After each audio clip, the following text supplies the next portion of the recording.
Hello everyone, I'm Soumya and welcome to PrepIS. So if you are preparing for UPSC तो आपने ना almost हर topper के interview में ये ज़रूर सुना होगा कि प्रीलिम्स को गारंटीड क्लियर करने के लिए प्रीवियस ईयर क्वेश्चंस को एनालाइज करना एक्सट्रीमली इंपॉर्टेंट है. बट द रियल प्रॉब्लम जो हम सब गो थ्रू करते ही हैं इज दैट कि प्रीवियस ईयर क्वेश्चंस अटेम्प्ट करना ही इतना टेडियस प्रोसेस फील होता है कि उसका एनालिसिस हम जानबूझकर स्किप कर देते हैं and instead we try to rather rely more on reading the content instead of analyzing PYQs.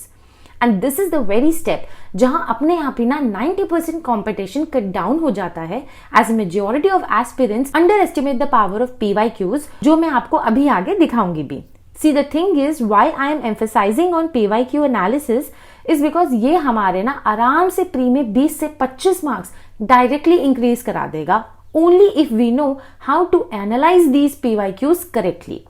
As हम सबको ये तो पता है कि PYQs को एनालाइज करना चाहिए, बट इसे कैसे करते हैं, एग्जैक्टली कब एनालिसिस करनी चाहिए, एनालाइज करते टाइम किन चीजों का ध्यान रखना चाहिए एंड कितने PYQs एनालाइज करने चाहिए, ये सब मैं आपको विद एग्जाम्पल आज बताऊंगी. And not only this but to save your precious time मैं आपको रिपीटेड थीम्स या most important topics for each and every subject साथ साथ बताते चलूंगी so that you don't miss preparing them. ठीक है, तो अब चलिए एनालिसिस के कुछ बेसिक समझ लेते हैं पहले. Like we should analyze PYQs subject wise and within it also topic wise. But these subjects have to be according to the priority order or the relevance of the subject.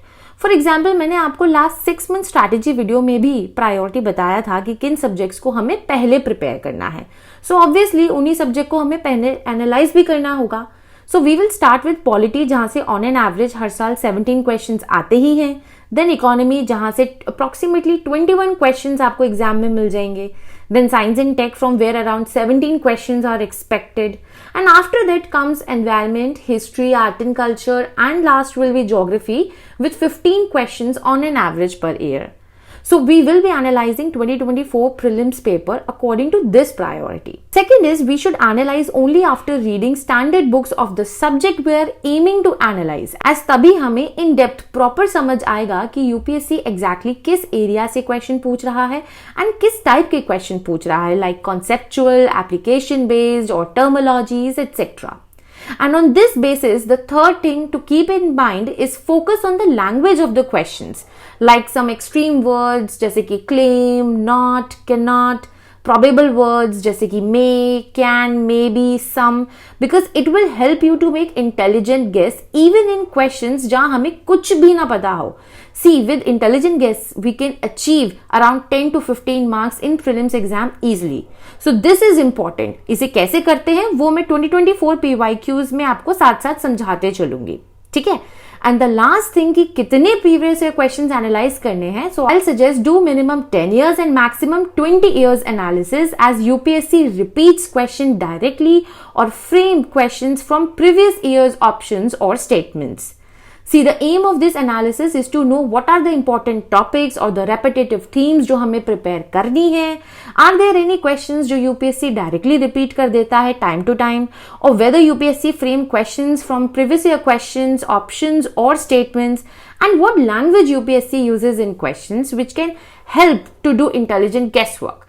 So that by just doing previous year questions हम बिना मेहनत के ही around 20 to 25 marks minimum पक्के कर सके prelims exam में. ठीक है, सो नाउ मैं हर सब्जेक्ट के प्रीवियस ईयर क्वेश्चंस को एनालाइज कैसे करना है वो मैं सब्जेक्ट वाइज डिमॉन्स्ट्रेट करती चलूंगी, including the most important topics that you must prepare from each subject.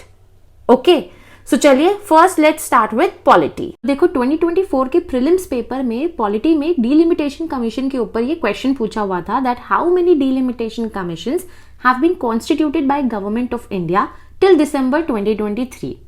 अब इस चीज को कैसे सॉल्व कर सकते हो आप. देखो करंट अफेयर्स अगर आपने पढ़ा होगा पॉलिटी का तो करंट अफेयर्स में काफी न्यूज में था कि सुप्रीम कोर्ट ने ऑर्डर दिया है कि जम्मू एंड कश्मीर में इलेक्शंस कराने हैं आफ्टर डूइंग द डीलिमिटेशन. तो उस बेसिस पे क्वेश्चन पूछा हुआ था. अच्छा, कितने बन चुके हैं ऑलरेडी कमीशंस, ये आपको डायरेक्टली लक्ष्मीकांत में भी मिल जाएगा पार्लियामेंट वाले चैप्टर में. ऑल्सो अगर आप प्रीवियस ईयर क्वेश्चन प्रैक्टिस करते तो 2012 में देखो डीलिमिटेशन कमीशन के ऊपर ऑलरेडी क्वेश्चन पूछा हुआ है. तो यूपीएससी ने अगर किसी चीज के ऊपर ऑलरेडी क्वेश्चन पूछा हुआ है तो वो अपने आप में बहुत इंपॉर्टेंट टॉपिक बन ही जाता है.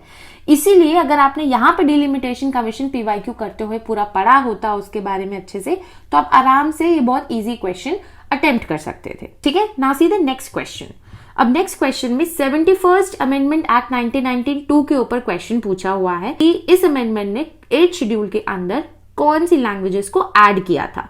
ठीक, अब ये क्वेश्चन क्यों पूछा था? अगेन इसका करंट अफेयर से रेलेवेंस तो है ही, बिकॉज हिंदी लैंग्वेज को लेकर के काफी न्यूज चल रही थी continuously. At the same time अब जरा हम 2014 के कुछ क्वेश्चंस देख लेते हैं। 2014 में 2 क्वेश्चंस आए थे। सबसे पहला ये था that which one of the following schedules of the constitution of India contains provisions regarding anti defection. अब था तो ये एंटी डिफेक्शन के ऊपर, इसका आंसर 10th शेड्यूल है, लेकिन इसके ऑप्शन में देखो 8th शेड्यूल दिख रहा है। तो एक ऑप्शन, अगर आप प्रीवियस ईयर क्वेश्चन के जो ऑप्शंस है ना, इनकरेक्ट ऑप्शंस के ऊपर भी अगर आप रिसर्च करते तो आप आराम से इस क्वेश्चन को आंसर कर सकते थे, बिकॉज ये क्वेश्चन 8th शेड्यूल के ऊपर पूछा हुआ है। उसी पेपर में एक और क्वेश्चन आपको देखने को मिलेगा जो कि क्लासिकल लैंग्वेज के ऊपर पूछा हुआ था कि इनमें से कौन सी लैंग्वेजेस को क्लासिकल लैंग्वेज डिक्लेयर किया गया है। अब अगर classical language as a topic important है तो ऑब्वियस सी बात है ऑफिशियल लैंग्वेज भी एज अ टॉपिक इंपॉर्टेंट है। तो आप प्रीवियस ईयर क्वेश्चंस को कैसे एनालाइज करना है, कैसे प्रिपेयर करना है, इसे समझो। अगर आप प्रीवियस ईयर क्वेश्चंस के एक एक ऑप्शन को डिटेल में उसको समझ के देन एंड देयर प्रिपेयर करते चलोगे, ठीक, आप प्रीवियस ईयर क्वेश्चंस को बहुत माइंडफुली पढ़ोगे, बहुत माइंडफुली प्रैक्टिस करोगे। ऐसा नहीं है कि सिर्फ करने के लिए हम प्रीवियस ईयर क्वेश्चंस करते जा रहे हैं, उसको समझ के करना है। उसको समझ के करोगे तो आपके आराम से ये क्वेश्चन भी बन जाता और ये भी बन जाता। अब चलिए और देखते हैं। ये क्वेश्चन देखो, ये क्वेश्चन 2024 में पूछा हुआ था that under which of the following articles of constitution of India has supreme court of India placed right to privacy. अब इसके नीचे आपको ये 4 आर्टिकल्स के ऑप्शंस दे दिए हैं। अब कंटिन्यूअसली यहां से शुरू करो। देखो 2018 में ये प्रीवियस ईयर क्वेश्चन पूछा है, right to privacy is protected as an intrinsic part of right to life and personal liberty. Which of the following in the constitution of India correctly and appropriately apply the above statement. अब यहां पे भी देखो article दिख रहा है, ये article 21, इसका आंसर ये है आर्टिकल 21। अब 2019 वाले पेपर में देखो, which article of Constitution of India safeguards one's right to marry the person of one's choice? Again, Article 21. अब 2021 में आ जाओ, ये तो बिल्कुल ही डायरेक्टली 2018 में भी डायरेक्टली राइट टू प्राइवेसी पर था, यहाँ पे भी बिल्कुल डायरेक्टली राइट टू प्राइवेसी पर ही है। इनफैक्ट आप देखोगे सेम क्वेश्चन रिपीट हुआ है, ऑप्शंस बस आगे पीछे कर दिए, थोड़े बहुत आर्टिकल्स चेंज कर दिए। तो प्रीवियस ईयर क्वेश्चंस को समझो कि कितना ज्यादा इंपॉर्टेंट है। यहीं से तो आपको पता चलेगा कि क्या इंपॉर्टेंट थीम्स है, क्या चीज हमें बिल्कुल मिस नहीं करनी है, क्या रेपिटेटिव थीम्स है। अब यहां से आपको 4 प्रीवियस ईयर क्वेश्चन के अलग अलग सालों में दिख गया कि आर्टिकल्स के ऊपर क्वेश्चन आ रहा है स्पेसिफिकली फंडामेंटल राइट से रिलेटेड। तो fundamental right as a topic भी इंपॉर्टेंट हो गया, और आपको जो इंपॉर्टेंट आर्टिकल नंबर्स हैं वो भी पता होने चाहिए कि किसके अंदर क्या आता है, वो भी इंपॉर्टेंट हो गया। तो ये question easily previous year question से सॉल्व हो सकता था। इनफैक्ट ये तो डायरेक्टली एक तरीके से मान के चलो रेपिटेटिव क्वेश्चन ही था। अब और देखते हैं आगे। ये देखो 2024 में क्वेश्चन था with reference to Indian parliament consider the following statements. अब ये क्वेश्चन है, a bill pending in Lok Sabha lapses on its resolution. Lok Sabha में बिल कब पास होता है, कब लैप्स होता है, उस पर क्वेश्चन पूछा हुआ है। ठीक, डायरेक्टली तो ये लक्ष्मीकांत में आपको मिल ही जाएगा। और आप ये देखो प्रीवियस ईयर क्वेश्चन में बिल्स के पेंडिंग रह जाने के ऊपर ऑलरेडी यूपीएससी क्वेश्चन पूछ चुका है with respect to Lok Sabha and Rajya Sabha.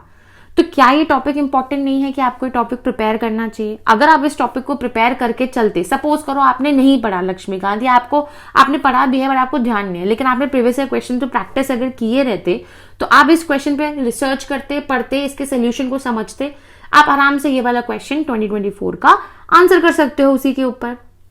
एक और क्वेश्चन देखते हैं, with reference to speaker of Lok Sabha consider the following statements. अब ऑलरेडी मैं आपको बता चुकी हूँ कि डिलिमिटेशन कमीशन वाला क्वेश्चन हो गया। जो इंपॉर्टेंट थीम्स है उनको हमें प्रिपेयर करते चलना है। तो पार्लियामेंट बहुत इंपॉर्टेंट टॉपिक है, पार्लियामेंट से क्वेश्चन आएगा ही आएगा, और एक क्वेश्चन नहीं आता एग्जाम में, कम से कम 2 से 3 क्वेश्चन आपको सिर्फ और सिर्फ पार्लियामेंट के चैप्टर से मिल जाएंगे लक्ष्मीकांत में। अब ये स्पीकर के ऊपर क्वेश्चन पूछा हुआ है तो ऑब्वियसली इंपॉर्टेंट टॉपिक है, आपको पता होना चाहिए। लेकिन अगर हम प्रीवियस ईयर क्वेश्चन में भी देखें ना जाकर के, तो यहाँ देखो 2012 में भी लोकसभा के स्पीकर के ऊपर क्वेश्चन पूछा हुआ है, देन 2018 में भी स्पीकर के ऊपर क्वेश्चन पूछा हुआ है। तो exactly speaker as a topic important बन जाता है कि आपको पता होना चाहिए, बिकॉज वो कंटिन्यूअसली क्वेश्चंस पूछते चले जा रहे हैं। इनफैक्ट इन्हीं स्टेटमेंट्स को घुमा फिरा के इन्हीं दोनों क्वेश्चंस की ये 2024 का क्वेश्चन फ्रेम हो गया है। तो ऑप्शंस क्यों जरूरी है, स्टेटमेंट्स क्यों जरूरी है प्रीवियस ईयर क्वेश्चन की, ये समझो। बिकॉज अगर आप उन्हें बस ब्लाइंडली रट के आंसर चले जाओगे तो एग्जाम में रिप्रोड्यूस नहीं कर पाओगे, एग्जाम में आपका दिमाग काम नहीं करेगा कि कैसे मैं पकड़ू कि क्या चीज सही है क्या चीज नहीं सही है, despite I have practice previous year questions. आपको लॉजिकली माइंडफुली दिमाग खोल के प्रीवियस ईयर क्वेश्चंस को प्रैक्टिस करना है। इनफैक्ट प्रीवियस ईयर क्वेश्चंस के ऑप्शंस क्या हैं, उनमें जो स्टेटमेंट्स दी हुई है क्वेश्चंस में वो क्या है, उनके बारे में भी आपको पता होना चाहिए। वो अभी मैं आपको आगे साइंस एंड टेक्नोलॉजी में भी दिखाऊंगी। ठीक, एक लास्ट क्वेश्चन देखते हैं पॉलिटी का again, that which of the following statements are correct in respect of a money bill in parliament. Again parliament as a topic important है, मैं आपको बता चुकी हूँ, क्वेश्चन आ गया है, लेकिन क्वेश्चन मनी बिल पे आया। अब आप यहां से देखते चलो, 2013 मनी बिल के ऊपर क्वेश्चन है, 2015 मनी बिल पे क्वेश्चन है, 2018 पे भी मनी बिल पे क्वेश्चन था, और 2023 में जस्ट एक साल पहले मनी बिल पे क्वेश्चन था। तो मनी बिल इतनी बार पूछ लिया है तो अपने आप उनको पता चल गया है कि हाँ भाई मनी बिल इंपॉर्टेंट टॉपिक है। और ये टॉपिक किस चैप्टर में आता है, पार्लियामेंट चैप्टर में आता है। पार्लियामेंट खुद में एक इंपॉर्टेंट चैप्टर है। तो अब जल्दी से देख लेते हैं कि पॉलिटी एज ए सब्जेक्ट में कौन से इंपॉर्टेंट रेपिटेटिव थीम्स है जहां से यूपीएससी क्वेश्चन पूछता ही है, और इन्हें हमें पढ़ना बिल्कुल भी मिस नहीं करना है। These are fundamental rights, DPSP, fundamental duties, parliament, state legislature. ठीक, देन आपका हो गया पूरा एग्जीक्यूटिव वाला part, president, governor, PM, CM, council of minister, state and centre के। Then system of government, presidential system, parliamentary system. ये वाला इसलिए इंपॉर्टेंट है बिकॉज इसी साल इंडिया में भी इलेक्शंस हुए हैं और यूएस में भी इलेक्शंस हुए हैं, तो नेक्स्ट ईयर बहुत हाई चांसेस है कि यहां से क्वेश्चन मिल जाएगा। Then unitary government versus federal government. Judiciary ऐसा टॉपिक इंपॉर्टेंट है, सुप्रीम कोर्ट, हाई कोर्ट, इस साल चीफ जस्टिस ऑफ इंडिया भी चेंज हुए हैं। ठीक, then district courts, family courts, NALSA, preamble, parts, schedules, सारे इंपॉर्टेंट आर्टिकल्स के ऊपर आप देख चुके हो, शेड्यूल के ऊपर आप क्वेश्चन अभी देख चुके हो। एंड 2024 में इनफैक्ट पार्ट के ऊपर भी क्वेश्चन पूछा हुआ था, इमरजेंसी के रिगार्डिंग और आपकी म्युनिसिपैलिटी के रिगार्डिंग। ठीक, इंपॉर्टेंट कॉन्स्टिट्यूशनल अमेंडमेंट्स आपको पता होने चाहिए, 71st अमेंडमेंट एक्ट अभी हमने देखा ऊपर। देन इंपॉर्टेंट बॉडीज जो कि कौन सी है, कॉन्स्टिट्यूशनल बॉडीज एंड एक्स्ट्रा या non constitutional bodies, and of course current affairs जो पॉलिटी का है। ये आपको टॉपिक्स बस पॉलिटी के पढ़ के जरूर जाने हैं, यहीं से आपके 90% क्वेश्चंस आपको मिल जाएंगे। Now let's see few questions जो इकोनॉमी से पूछे गए थे 2024 प्रीलिम्स के पेपर में, उनको हम कैसे सॉल्व कर सकते हैं डिस्पाइट कि हमें ज्यादा नॉलेज ना हो। फर्स्ट क्वेश्चन यहां देखो, क्वेश्चन नंबर 42 है ये। स्टेटमेंट बोलता है that India does not import apples from United states of America. Does not, आप लैंग्वेज समझ रहे हो क्वेश्चन का, नॉट लैंग्वेज कैसी यूज की हुई है, एक्सट्रीम लैंग्वेज, जो इस स्टेटमेंट को कहीं ना कहीं वेग बना रही है कि क्या हम एप्पल बिल्कुल इंपोर्ट ही नहीं करते यूएसए से। ये स्टेटमेंट थोड़ा सोचने में वियर्ड लग रहा है, और अगर इस स्टेटमेंट को मैं गलत मान लूं तो आप देखो सीधे मेरे पास आंसर निकल आता है D, that statement 1 is incorrect but statement 2 is correct. Second statement पढ़ने की जरूरत ही नहीं है, आपका हो गया। नेक्स्ट क्वेश्चन आप थोड़ा सा देखते हैं, ये देखो, consider the following statements regarding नारी शक्ति वंदन अधिनियम। ठीक, अब यहां पे जो सबसे पहला स्टेटमेंट है ये देखो, that provisions will come into effect from 18th Lok Sabha. अब ये एक स्कीम है, स्कीम इंपॉर्टेंट है, जो भी स्कीम्स इन न्यूज चल रही होती है वो तो एक्सट्रीमली इंपॉर्टेंट है प्रीलिम्स पेपर के लिए। अब अगर आपने करंट अफेयर्स पढ़ा होगा तो आपको इतना तो ध्यान होगा कि 128 कॉन्स्टिट्यूशनल अमेंडमेंट बिल था जो कि पास होकर के 106 कॉन्स्टिट्यूशनल अमेंडमेंट एक्ट 2023 बन गया। बहुत इंपॉर्टेंट करंट अफेयर्स था ये, न्यूज में भी बहुत चला था, और न्यूज में ये बात भी बहुत कंटिन्यूसली डिस्कस हो रही थी कि बना तो दिया है ये ठीक है एक्ट हमने, लेकिन ये इनटू फोर्स कब आएगा, जैसे ही अब जो सेंसस होगा उसके बाद डिलिमिटेशन कमीशन सेटअप होगी, जब वो डिलिमिटेशन कर देगी उसके बाद ये आएगा। तो करंट लोकसभा में ये कैसे अप्लाई हो सकता है। ठीक, अगर मैं इस स्टेटमेंट को यहीं से काट दूं कि ये गलत है तो मेरा ये स्टेटमेंट गया, सेकंड गया, फोर्थ गया, आंसर मुझे मिल गया 2 and 3। एंड अगर करंट अफेयर्स पढ़ा होता तो आपको 2 and 3 वैसे भी पता होता कि ये सही है। अब और क्वेश्चन देखते हैं, देखो, with reference to digital India land records modernisation programme consider the following statements. ठीक, अब ये स्टेटमेंट देखते हैं, इसमें to implement the scheme central government provides 100% funding. Current affairs अगर आपने अच्छे से पढ़ा है तो ये आप स्टेटमेंट आराम से कर सकते हो, बट चलो मान लो कि इतना हमें नहीं ध्यान है, नहीं पता है। Second statement, under this scheme cadastral maps are digitised. अब ये तो लॉजिकली लग रहा है ना, डिजिटल इंडिया लैंड रिकॉर्ड्स, जो भी लैंड रिकॉर्ड्स हैं उनको हम डिजिटाइज ही तो कर रहे हैं ना। ठीक, तो ये स्टेटमेंट तो सही लग रहा है ना। अगर ये स्टेटमेंट सही है तो सबसे पहले मैं ऑप्शन में एलिमिनेट, एक ऑप्शन तो मेरा एलिमिनेट हो गया ना। मेरे पास 3 ऑप्शन है, अब मुझे इसमें से आंसर निकालने हैं। तो किस तरीके से आपको माइंड चलाना है, आपको कॉमन सेंस अप्लाई करना है, आपको लॉजिकली चीजें सोचनी है। एट द सेम टाइम आपको एक्सट्रीम वर्ड्स हैं, किस तरीके की लैंग्वेज यूपीएससी यूज कर रहा है क्वेश्चन में, इसको ध्यान देते हुए चलना है। आपने जो सिर्फ पढ़ी हुई इन्फॉर्मेशन है, सिर्फ एब्सोल्युटली उसके बेस पे वहां पे क्वेश्चन आंसर नहीं करना है। बिकॉज अगर सिर्फ उसके बेसिस पे जाओगे तो कई बार इतनी ज्यादा ओवरफ्लो ऑफ इन्फॉर्मेशन हमारे माइंड में हो जाती है कि हम उसको एग्जैक्ट वे में रिप्रोड्यूस नहीं कर पाते हैं। एक छोटे से वर्ड में अगर इधर उधर का भी चेंज हो गया ना तो आंसर गलत हो सकता है। ठीक, अब एक और क्वेश्चन देखते हैं। ये देखो, consider the following statement in respect of digital rupee. ठीक, अब डिजिटल रुपी न्यूज में तो हम सबको पता है, आरबीआई ने निकाला था, फर्स्ट स्टेटमेंट समझ में आती है। लेकिन आरबीआई ने यह भी कहा था कि ये बिल्कुल एग्जैक्टली फॉर्म होगा फिजिकल मनी का। ठीक, तो फिजिकल मनी आरबीआई इशू कर रहा है, इसे भी ऑब्वियसली आरबीआई इशू करेगा। फर्स्ट स्टेटमेंट बिल्कुल सही है। ठीक, और जो भी आपके करेंसी नोट्स होते हैं उस पर गवर्नर का साइन होता है, तो डिजिटल रुपी है वो भी ऑब्वियसली लाइबिलिटी है आरबीआई की बैलेंस शीट पे, ये भी लॉजिकली समझ में आता है। ठीक है, अब थर्ड स्टेटमेंट देखते हैं। थर्ड स्टेटमेंट बोल रही है that it is insured against inflation bye it's very design. अब अगर आरबीआई ने बोल दिया है कि डिजिटल रुपी बिल्कुल एक तरीके से सेम फिजिकल रुपी की तरह वर्क करेगा, तो फिजिकल रुपी जो है वो इन्फ्लेशन से ससेप्टेबल तो है ही ना। तो फिजिकल रुपी तो इन्फ्लेशन के ऊपर बहुत डिपेंड करता है, तो सेम डिजिटल रुपी के साथ भी होगा कि इन्फ्लेशन से तो इंश्योर्ड बिल्कुल नहीं है। ये स्टेटमेंट मैं काट दूंगी। जैसे ही मैं थर्ड स्टेटमेंट काटूंगी, एटलीस्ट मेरी एक स्टेटमेंट हट गई और मुझे पता है पहली दूसरी सही है। अब चौथी देख लेते हैं। It is freely convertible against commercial bank money and cash. Rupee convertibility हम पढ़ते हैं आराम से। अब फिजिकल फॉर्म ऑफ रुपी की तरह है तो अब ये भी तो कन्वर्टेबल होगा ही ना। सब कुछ सेम है, बस फॉर्म अलग है। डिजिटल है, नॉर्मल करेंसी हमारी फिजिकल है, तो ये भी सही है। तो इसका आंसर क्या हो जाता है? 1, 2 एंड 4। ठीक, इसी तरीके से आपको इकोनॉमी के क्वेश्चंस को अप्रोच करना है। आप अप्रोच समझते चलो कि कहाँ पे लॉजिक लग रहा है, कहाँ पे लैंग्वेज पे मैं ध्यान दे रही हूँ, है ना। अब इकोनॉमी के इंपॉर्टेंट रिपीटेटिव थीम्स जल्दी से समझ लेते हैं। देखो, मनी एंड बैंकिंग बहुत इंपॉर्टेंट टॉपिक है। आप लास्ट 10 ईयर्स को एनालाइज करोगे तो मोर देन 50 क्वेश्चंस अकेले इसी टॉपिक से यूपीएससी पूछ चुका है। इसमें भी उनका फेवरेट एरिया है आरबीआई एंड मॉनेटरी पॉलिसी। ठीक, then physical policy is also important. यहाँ पे टैक्सेशन रिलेटेड क्वेश्चंस आपको काफी देखने को मिल जाएंगे, डेफिसिट्स वाले क्वेश्चंस मिल जाएंगे।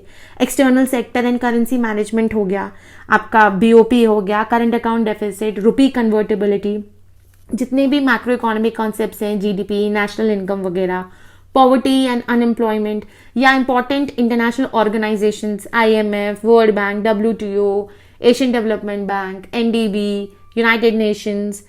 Then budget and economic survey मुझे बताने की जरूरत नहीं है। इन्फ्लेशन हो गया, इंपॉर्टेंट स्कीम्स, स्पेशली जो स्कीम न्यूज में है वो तो और भी ज्यादा रेलेवेंट एंड इंपॉर्टेंट है। अभी हमने जस्ट ऊपर एक क्वेश्चन भी देख लिया उसके ऊपर। एंड करंट अफेयर्स इकोनॉमी के आपके डायरेक्ट क्वेश्चंस बन जाएंगे अगर आप बस previous year questions, current affairs और अपना नॉर्मल बेसिक ये जो इंपॉर्टेंट रेपिटेटिव थीम्स है ना, इनको बहुत अच्छे से टिप्स पर प्रिपेयर करके चलोगे। ठीक, चलिए अब ऐसे ही 2024 में जरा साइंस एंड टेक के कुछ क्वेश्चंस को भी एनालाइज कर लेते हैं। देखो, सबसे पहले क्वेश्चन देखो, membrane bioreactors are often discussed in the context of. Terminology UPSC का फेवरेट एरिया है, यहां से वो क्वेश्चंस पूछता ही है। फ्रॉम हिस्ट्री ले लो, एनवायरमेंट ले लो, इकोनॉमी ले लो, साइंस ले लो, ज्योग्राफी ले लो, हर सब्जेक्ट ले लो, टर्मोलॉजी जरूर मिल जाएगी आपको प्री के पेपर में। लेकिन चलो इसके बारे में अगर कुछ भी नहीं पता है तो सिर्फ नॉर्मल एक ट्राई करते हैं इसको अटेम्प्ट करने का।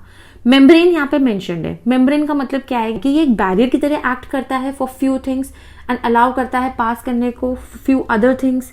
ठीक, हमने साइंस की एनसीईआरटी में भी पढ़ा होता है बचपन में, reverse osmosis, osmosis, membrane, concentration ions का ज्यादा है कम है, किस तरफ फ्लो होता है पानी का आयंस का, है ना। अब बायोरिएक्टर को जरा देखो, बायोरिएक्टर क्या होगा। बायोरिएक्टर सुन के ऐसा लग रहा है कुछ बायोलॉजी रिलेटेड काम होगा, मे बी शायद कुछ माइक्रो ऑर्गेनिजम्स वगैरह किसी चीज पे काम कर रहे होंगे। अब अगर किसी चीज पे माइक्रो ऑर्गेनिजम्स काम कर रहे हैं, बायोरिएक्टर जो हम खुद बना रहे हैं अपने फायदे के लिए ही बना रहे होंगे, किसी नुकसान के लिए तो बनाएंगे नहीं हम।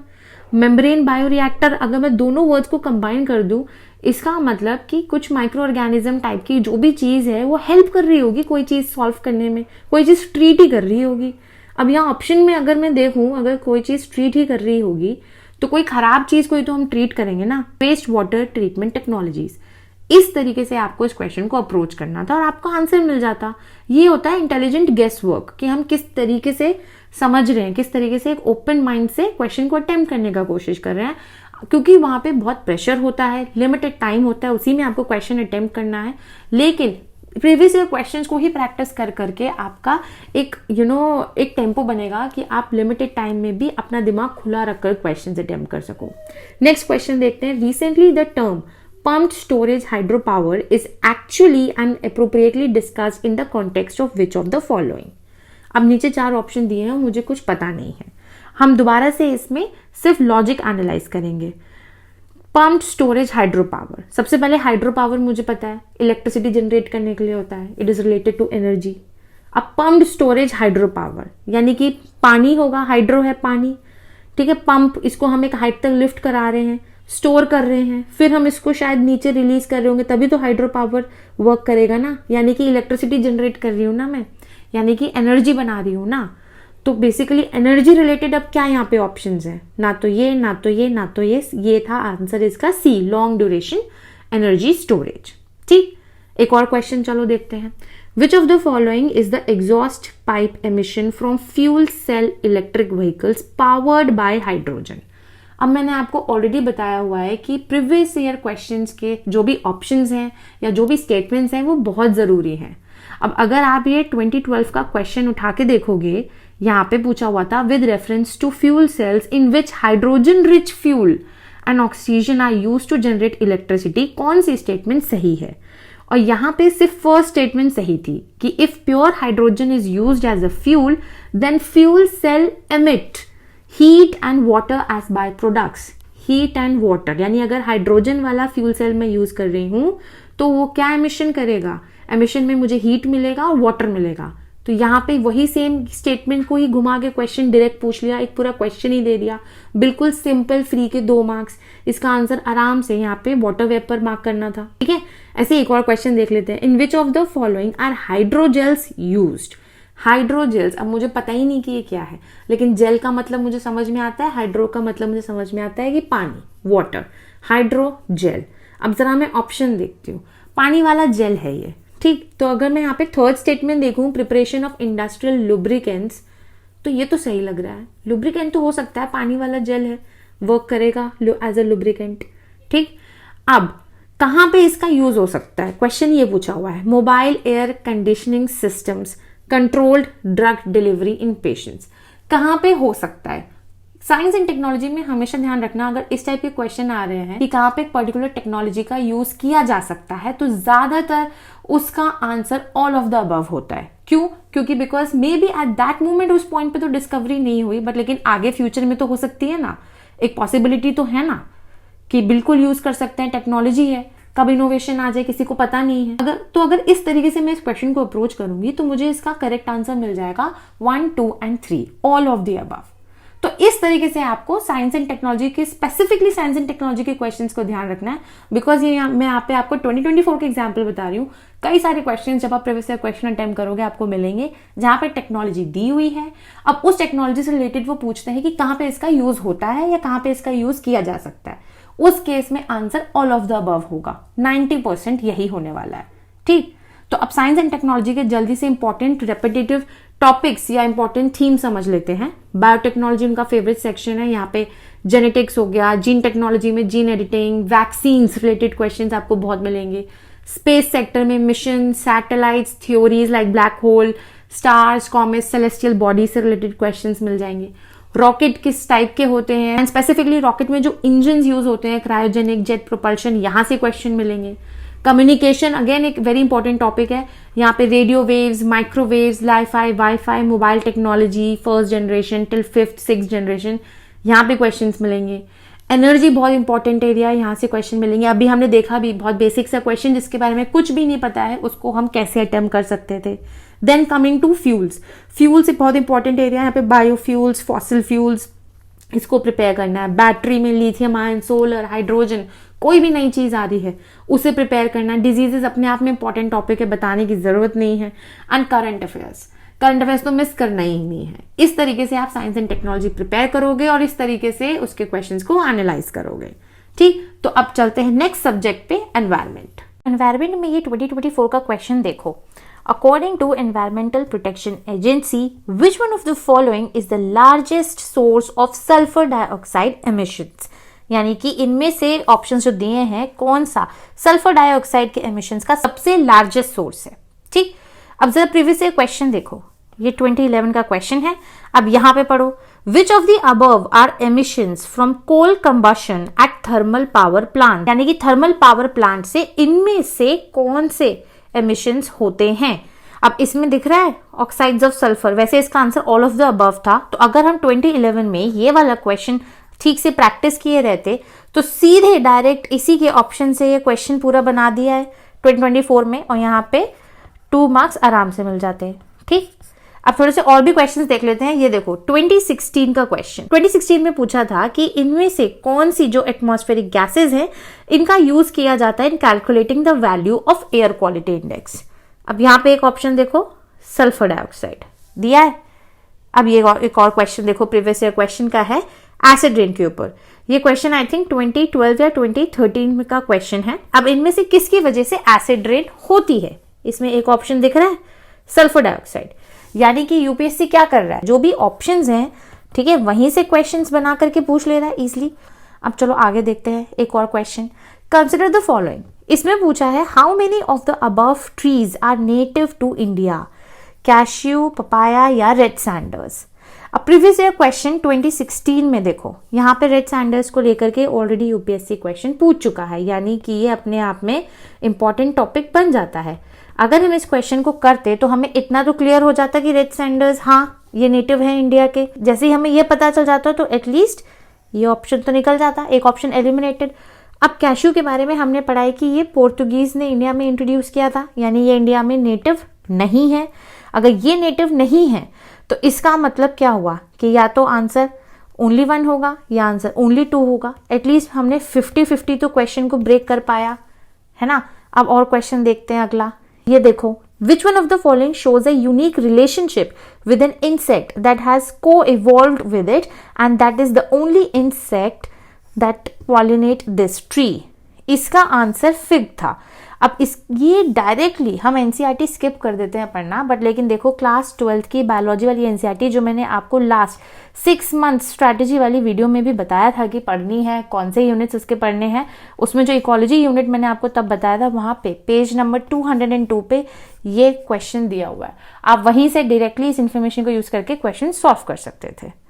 Now moving forward to the one more question from environment. यहाँ पे ये स्पीशीज दी हुई हैं 3। अब पूछा है that how many of the above have poisonous species among them. अब इनमें से कौन सी पॉइजनस है।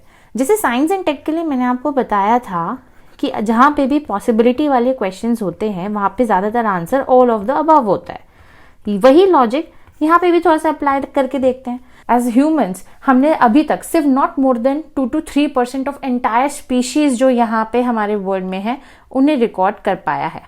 ठीक, तो इसका मतलब कि बहुत ज्यादा हाई प्रोबेबिलिटी या हाई चांसेस हैं कि ऑब्वियसली इनमें से कुछ तो स्पीशीज होंगी ना, इनके वेरिएशंस, इनके टाइप्स जो पॉइजनस होंगे, भले ही वो आज डिस्कवर नहीं हो बट लेकिन उनकी डिस्कवरी नियर फ्यूचर में तो हो सकती है ना। तो इसका आंसर क्या हो जाएगा, अगर इस लॉजिक से सोचे तो इसका आंसर ऑल 3 हो जाएगा और यही इसका आंसर था। तो इस तरीके से एनवायरनमेंट के क्वेश्चंस को आपको अप्रोच करना है। अब इसके फटाफट से एक बारी इंपॉर्टेंट रेपिटेटिव थीम्स देख लेते हैं जहां से कंटिन्यूअसली यूपीएससी क्वेश्चन पूछ रहा है। ठीक, starting from environment and ecology, यहाँ से आपको ज्यादातर जो है कॉन्सेप्चुअल क्वेश्चंस मिलेंगे एग्जाम में, और ये बहुत इंपॉर्टेंट एरिया है बिकॉज लास्ट 10 ईयर्स में यूपीएससी ने मोर देन 22 क्वेश्चन यहाँ से ऑलरेडी पूछे हैं। देन ऑर्गेनाइजेशंस, ग्रुप्स या कोई भी कन्वेंशंस हैं, ज्यादातर जो इन न्यूज रहती हैं वो वाली, यहाँ से यूपीएससी ने लास्ट 10 इयर्स में मोर देन 25 क्वेश्चंस पूछे हैं। Then comes the other favourite area for UPSC is pollution. यहाँ पे आपको एक ट्रिक मैं बताती हूँ, जो भी पॉल्यूटेंट्स हैं इनके सोर्सेज के बारे में आपको ऑलमोस्ट हर साल एक क्वेश्चन तो जरूर देखने को मिलेगा। ठीक, then is the climate change and जितने भी इंपॉर्टेंट एक्ट्स हैं एनवायरमेंट से रिलेटेड लास्ट 10 इयर्स में 15 क्वेश्चंस यहाँ से पूछ चुके हैं, जैसे कि वाटर एक्ट हो गया, आपका एयर एक्ट हो गया या वाइल्ड लाइफ प्रोटेक्शन एक्ट हो गया। इस तरीके से जो भी इंपॉर्टेंट एक्ट्स हैं नेशनल और इंटरनेशनल, ठीक, इंटरनेशनल वाले आप मोस्टली करंट अफेयर से भी कवर कर सकते हो, इनको जरूर प्रिपेयर करना है। Then renewable energy, biodiversity and species, यहाँ से तो आपको हर साल क्वेश्चन मिलेगा ही मिलेगा। ठीक। और इसके अलावा national parks, wild life sanctuaries, biosphere reserve, tiger reserves, Ramsar sites, जो भी एनवायरमेंट रिलेटेड मैपिंग थिंग्स हैं वहां से भी आपको एग्जाम में क्वेश्चन आराम से मिल सकता है। तो ये सारे इंपॉर्टेंट टॉपिक्स हो गए एनवायरमेंट के। And yes, one more thing, यहाँ पे करंट अफेयर्स भी ऐड कर लो कि ये भी बहुत इंपॉर्टेंट है फॉर एनवायरमेंट। तो इतना आपको प्रिपेयर करना है। अगर आपने इतना प्रिपेयर कर लिया तो मैं आपको बता सकती हूँ आप मोर देन 85 to 90% क्वेश्चंस आराम से एनवायरमेंट के अटेम्प्ट कर ले जाओगे, जो कि सही होंगे। ठीक, तो ये तो हो गई एनवायरमेंट की बात। अब चलते हैं next subject, that is history. तो हिस्ट्री में चलिए स्टार्ट करते हैं। सबसे पहले हम मॉडर्न हिस्ट्री के क्वेश्चन से। क्वेश्चन नंबर 37 जो 2024 में पूछा हुआ था, that with reference to revenue collection by Cornwallis consider the following statements. अब यहाँ पे दो स्टेटमेंट्स आप देखो, एक स्टेटमेंट में रोतवारी सेटलमेंट ऑफ रेवेन्यू कलेक्शन के बारे में है और दूसरी स्टेटमेंट है परमानेंट सेटलमेंट के बारे में। ठीक, वैसे तो ये क्वेश्चन आपका डायरेक्टली स्पेक्ट्रम से सॉल्व हो सकता था, लेकिन एक बार प्रीवियस ईयर क्वेश्चंस देख लेते हैं कि कहीं रेवेन्यू सेटलमेंट में ऑलरेडी यूपीएससी ने पास्ट में कोई क्वेश्चन पूछ रखा है कि नहीं। ठीक, तो यहाँ पे देखो 2012 में यूपीएससी ने ऑलरेडी रोतवारी सेटलमेंट पे क्वेश्चन पूछा हुआ है। And on similar lines then 2017 में भी अगेन यूपीएससी ने रोतवारी सेटलमेंट पे क्वेश्चन पूछा हुआ है। यानी कि जो रेवेन्यू सेटलमेंट आपका टॉपिक है, that becomes an important part, important theme जो कंटिन्यूसली रिपीट हो रही है। इसको हमें प्रिपेयर करना चाहिए था। अगर हम इन केस स्पेक्ट्रम नहीं भी पढ़ते या अगर हमने पढ़ी हुई है और हमें नहीं ध्यान है इस क्वेश्चन को सॉल्व हम कैसे करें, तो अगर हम यहाँ पे 2012 और 2017 के ये प्रीवियस ईयर क्वेश्चंस प्रैक्टिस करते हो तो ऑब्वियसली हम रेवेन्यू सेटलमेंट के बारे में तब इन डिटेल और अच्छे से पढ़ते रिसर्च करके, तो आराम से ये क्वेश्चन आपका सॉल्व हो जाता। ठीक, तो नेक्स्ट क्वेश्चन पे चलते हैं। नेक्स्ट क्वेश्चन ये देखो, यूपीएससी का one of the very favourite topics होता है जैनिज्म एंड बुद्धिज्म। यहां से क्वेश्चन हर साल आता ही है। अब यहाँ पे भी देखो, with reference to ancient India Gautam Buddha was generally known by which of the following epithets. ठीक, तो अब ये बुद्धा से रिलेटेड क्वेश्चन है। बुद्धा से रिलेटेड आपको 2013 में भी क्वेश्चन मिलेगा, आपको बुद्धिज्म से रिलेटेड आपको 2019 में भी क्वेश्चन मिलेगा। नॉट ओनली 2019 बट 2020, 2021, 2022, 2023 आपको कंटिन्यूसली ऑलमोस्ट हर साल एक क्वेश्चन मिनिमम बुद्धिज्म पे जरूर मिलेगा।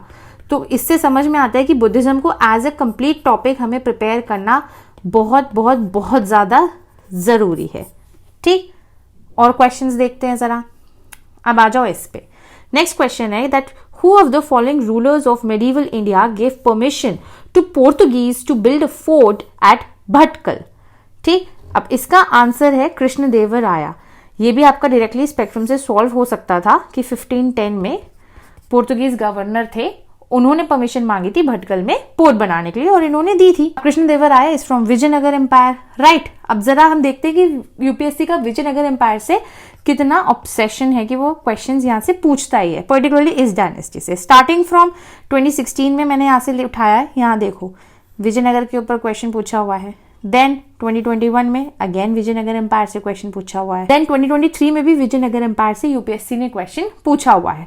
तो विजयनगर एम्पायर अपने आप में बहुत इंपॉर्टेंट टॉपिक है जिसे प्रिपेयर करना ही है, और चाहे हिस्ट्री छोड़ो। बट लेकिन जैसे ये वाले इंपॉर्टेंट थीम्स हैं, आपके बुद्धिज्म हो गया, आपके किंग्स के टाइम पे कोई स्पेसिफिक इवेंट हो रहा है, स्पेशली अगर वो विजयनगर एम्पायर से रिलेट करता है, तो ये इस तरीके की जो थीम्स मैं अभी आपको आगे बताऊंगी, इन्हें आपको प्रिपेयर करना है। ठीक, एक और क्वेश्चन देखते हैं। ये है with reference to government of India act 1935 के ऊपर ये क्वेश्चन पूछा हुआ है। अब ये बहुत इंपॉर्टेंट टॉपिक है। जो भी कॉन्स्टिट्यूशनल एक्ट्स है हिस्ट्री में, 1909 वाला हो गया, 1919 हो गया, 1935 है, एंड इनफैक्ट जो रेगुलेटिंग एक्ट्स है वहां से भी कंटिन्यूसली यूपीएससी क्वेश्चन पूछता ही है। इनको एक बार देख भी लेते हैं। देखो 2015 में गवर्नमेंट ऑफ इंडिया एक्ट 1919 पे पूछा, 2018 में गवर्नमेंट ऑफ इंडिया एक्ट 1935 में का पूछा, 2021 में अगेन मोंटेग्यू चेल्सफॉर्म रिफॉर्म्स के बारे में पूछा जो 1999 का आपका गवर्नमेंट ऑफ इंडिया एक्ट है। ठीक, एंड देन 2022 में again government of India act 1919 के बारे में पूछा। यानी कि जो कॉन्स्टिट्यूशनल एक्ट्स हैं वो काफी इंपॉर्टेंट थीम है, इस पे आपको प्रिपरेशन अपनी मेंटेन करके चलनी है। एक और क्वेश्चन देख लेते हैं लास्ट। अब इस टाइप के यूपीएससी क्वेश्चन लास्ट 5 ईयर्स से कंटिन्यूसली पूछ रहा है। ठीक, यहाँ पे वो क्या करेगा, आपको जगह का नाम दे देगा और आपसे पूछेगा कि वो जगह किस चीज के बारे में फेमस है और एग्जैक्टली किस जगह पर, किस स्टेट में वो प्रेजेंट है।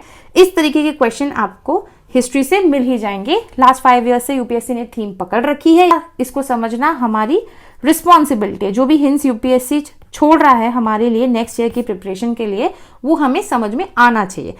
ठीक, अब यहाँ देखो 2022 में भी इसी तरीके का एक क्वेश्चन पूछा था। देन 2021 में आप देखो ये हिस्टोरिकल प्लेस दे दिया और यहाँ से पूछ लिया कि ये किस चीज के लिए जानी जाती है।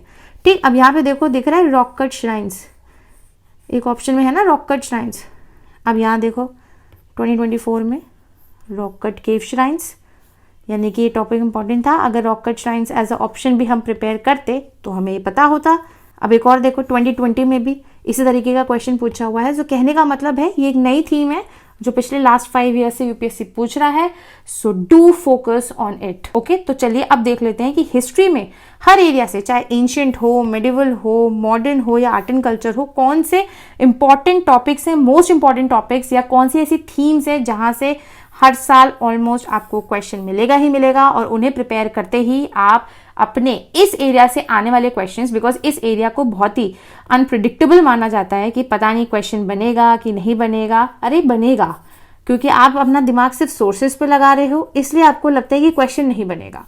लेकिन अगर आप अपना दिमाग PYQs पे लगा के चलोगे तो क्वेश्चन बनेगा ही बनेगा। ठीक, अब यहाँ देख लेते हैं एंशिएंट हिस्ट्री में जैनिज्म एंड बुद्धिज्म प्रिपेयर करना है। टर्मोलॉजीज में ऑलरेडी बता चुकी हूँ जब हम इकोनॉमी या एनवायरमेंट वाले सेक्शन में भी थे कि बहुत फेवरेट एरिया है। देन हड़प्पा सिविलाइजेशन या इंडस वैली सिविलाइजेशन, वैदिक पीरियड, पूरी एंशिएंट हिस्ट्री की क्रोनोलॉजी या टाइमलाइन इंपॉर्टेंट है। बुक्स एंड ट्रैवलर्स इंपॉर्टेंट है। मेडिवल हिस्ट्री में अगेन टर्मोलॉजीज इंपॉर्टेंट है, बहुत इंपॉर्टेंट। और जो खास बात है, जो भी किंग्स हैं, फेमस किंग्स, उनके टाइम पे अगर कोई स्पेसिफिक इवेंट हुआ है, ठीक, स्पेशली फ्रॉम विजयनगर एम्पायर, उसको आपको प्रिपेयर करना। विजयनगर एम्पायर हो गया या आपका सल्तनत पीरियड हो गया। ठीक, एडमिनिस्ट्रेशन से बहुत क्वेश्चन आता है। अलाउद्दीन खिलजी के टाइम पे क्या एडमिनिस्ट्रेशन होता था, मुगल्स के टाइम पे कैसा एडमिनिस्ट्रेशन था, ठीक, इसको प्रिपेयर करना है। सेंट्स हो गए, इनफैक्ट आपके भक्ति या सूफी मूवमेंट भी आप यहाँ पे ऐड कर लो, इनको आपको प्रिपेयर करना है। एंड इंपॉर्टेंट प्लेसेस या cities, especially port cities. Coming to modern history, modern history में आपका पर्सनालिटीज हो गया, कोई भी पर्सनालिटी है, किसी ने कोई बुक लिखी है, ठीक है, या कोई भी ऑर्गेनाइजेशन से रिलेटेड है, पार्टी से रिलेटेड है, इवेंट्स से रिलेटेड है। लास्ट 10 ईयर्स में मोर देन 20 क्वेश्चंस सिर्फ इसी एक टॉपिक से यूपीएससी पूछ चुका है। देन कॉन्स्टिट्यूशनल एक्ट्स तो मैंने आपको अभी ऊपर दिखाया है, जिसमें रेगुलेटिंग एक्ट्स और गवर्नमेंट ऑफ इंडिया एक्ट सारे आपको प्रिपेयर करने हैं। ठीक है, then comes the European powers, because ये भी एक लेटेस्ट ऑब्सेशन है यूपीएससी का। लास्ट 5-7 ईयर से देखा जा रहा है कि यूरोपियन पावर्स के बारे में बिफोर 1857 वाला जो टाइम पीरियड है वहां से क्वेश्चन पूछा है। इस बार भी आपने देखा कैशियो वाला क्वेश्चन जो इनडायरेक्टली पोर्टुगीज से रिलेट करता था, या भटकल पोर्ट वाला जो क्वेश्चन था वो भी इनडायरेक्टली पोर्टुगीज से रिलेट करता था, तो इसलिए ये आपको प्रिपेयर करना है topic. Then comes the freedom struggle, ये आपको पता होनी चाहिए क्रोनोलॉजी ऑफ इवेंट्स प्रॉपरली कि कौन सा इवेंट कब हुआ था, यूपीएससी पूछ लेता है क्वेश्चन। रिवोल्ट्स या uprisings and governor general. Coming to art and culture, art and culture में ऑलरेडी मैं आपको वही 6 मंथ स्ट्रैटेजी वीडियो में टॉपिक सारे बता चुकी हूँ, यहाँ पे दोबारा बता देती हूँ। You have to prepare architecture, उसमें भी टेम्पल एंड स्कल्पचर पे ज्यादा फोकस रखना। डांस हो गए आपके folks and classical dance, music हो गया Hindustani, Carnatic, folks and paintings. ये मिनिमम आपको प्रिपेयर करके चलना है फॉर आर्ट एंड कल्चर।